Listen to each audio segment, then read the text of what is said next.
Well, we're here at the Kaposia Education Center in South St. Paul, and we want to talk a little bit about school funding. Joe, what impact did the legislature's financial decisions this past session have on K-12 education? Actually, this was one of the best two-year sessions we've had in a long, long time, John. We ended up adding 9% more over 2 years to the school finance formula. Reasonable bump. You got to understand that not all of it goes to the day-to-day operations. So sometimes schools will talk about how they're still in need of some additional funds, but we increased special ed funding by 25%.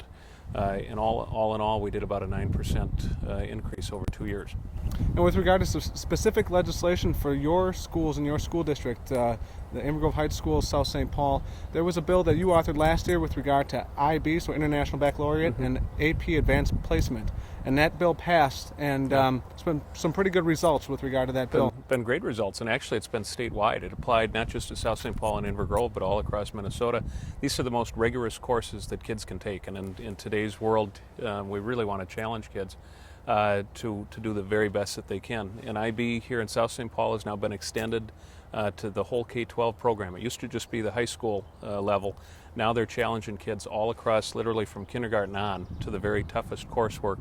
It's a very rigorous program. The same thing is happening in Inver Grove Heights at Simley High School with advanced placement coursework. The most challenging coursework, it actually qualifies for college credits. So we've done very well there as well. And both schools have done awfully well in their respective programs. I think that they've gotten some national press recently. Well, South St. Paul's actually been internationally recognized as part of the IB program. Simley in Inver Grove Heights was just named in the top 5% of high schools in the country. And I think there's only about 20 other high schools in all of Minnesota that qualified for that recognition. The Edinas, the Wyzetas, some of the top high schools in Minnesota are in that group.